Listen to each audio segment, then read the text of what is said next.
নমস্কার বন্ধুরা, জ্যোৎস্নার রীতিকথায় আইটি নতুন পর্বে তোমাদের সকলকে স্বাগত জানাই। বন্ধুরা, 2026 সালের ফেব্রুয়ারি মাসের প্রথম একাদশী কত তারিখে পড়েছে তার পূর্ণাঙ্গ সময়সূচি এবং পালন সময় আজকে পর্বে জানবো।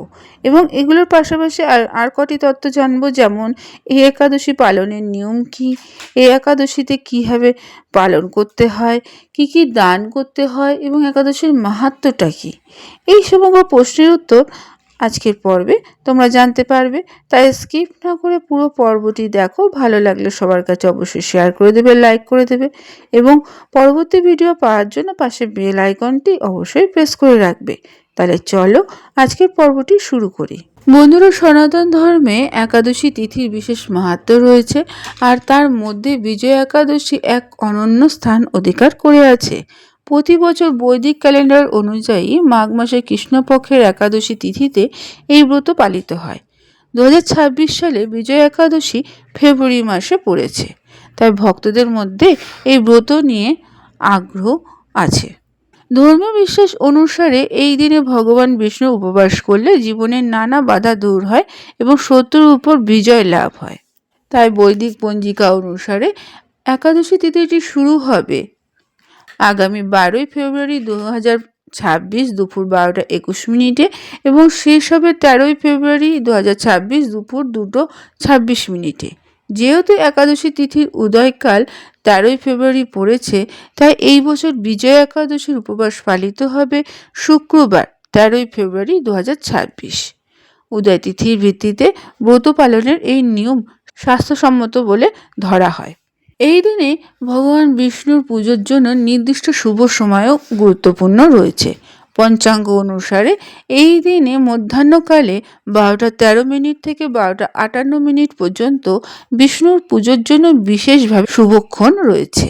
এই সময় শঙ্খ, চক্র, গদা পদ্মধারী ভগবান বিষ্ণুকে তুলসী পাতা, হলুদ ফুল প্রসাদ নিবেদন করলে পুণ্য লাভ করা যায়।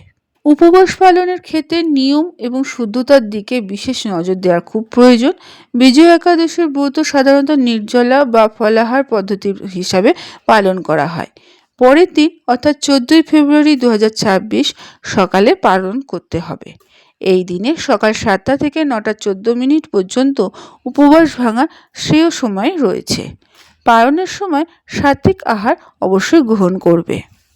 বন্ধুরা, ধর্মীয় দৃষ্টিকোণ থেকে বিজয়া একাদশীর গুরুত্ব অত্যন্ত গভীর। পুরাণ অনুসারে ভগবান শ্রীরামচন্দ্র বনবাসকালে ঋষি বশিষ্ঠর পরামর্শে এই একাদশীর ব্রত পালন করেছিলেন। এই ব্রতর ফলে তিনি রাবণের উপর বিজয় লাভ করেছিলেন। সেই থেকেই এই একাদশীর নাম হয় বিজয়া। বিশ্বাস করা হয় যে এই দিনে নিষ্ঠার সঙ্গে বিষ্ণু পুজো ও উপবাস করলে ভয়, দুঃখ, নেতিবাচক শক্তি দূর করা যায়। যারা দীর্ঘদিন ধরে বাধার সম্মুখীন হচ্ছে তাদের জন্য এই একাদশীর ব্রত বিশেষ ফলদায়ক। এই দিনে দরিদ্রদের অন্নদান, বস্ত্রদান, অর্থদান করলে অক্ষয় পুণ্য লাভ হয়। ভগবান বিষ্ণু সাধকের প্রতি সন্তুষ্ট হন এবং এমনটাই ভক্তদের বিশ্বাস আছে যে এই দিনে এইটি করলে ভক্তরা বৈকুণ্ঠ লাভ করে। বন্ধুরা, বিজয়া একাদশী যারা পালন করবে তারা ব্রহ্ম মুহূর্ত থেকে ঘুম থেকে উঠে স্নান করবে এবং পরিষ্কার পরিচ্ছন্ন পোশাক পরবে। সেটি অবশ্য হলুদ রঙের হতে হবে। তারপর ভগবান বিষ্ণুর ধ্যান করবে, উপবাস পালনের প্রতিজ্ঞা গ্রহণ করবে। এবার বাড়ির প্রার্থনা স্থানে ভগবান বিষ্ণু ও দেবী লক্ষ্মীর একটি মূর্তি বা ছবি স্থাপন করবে। তাতে তুলসী পাতা, হলুদ ফুল, ফল, একটি প্রদীপ, ধূপ, চন্দন নিবেদন করবে। আচার অনুষ্ঠানের পর বিজয়া একাদশীর উপবাস গল্প শুনবে। ভগবান বিষ্ণুর উদ্দেশ্যে আরতিও করবে। এই দিনে ব্রাহ্মণ, সাধু, দরিদ্র ও দুস্থদের দান করা বিশেষভাবে পুণ্য বলে বিবেচিত হয়। যারা বিজয়া একাদশী উপবাস পালন করবে তারা আগের দিন নিরামিষ আহার গ্রহণ করবে এবং পরের দিন যারা বিজয়া একাদশী উপবাস করবে তারা পরনিন্দা, ছলনা, ক্রোধ, ঘৃণা থেকে দূরে থাকবে। ভাত বা ভারী খাবার খাবে না, কালো পোশাকও পরবে না।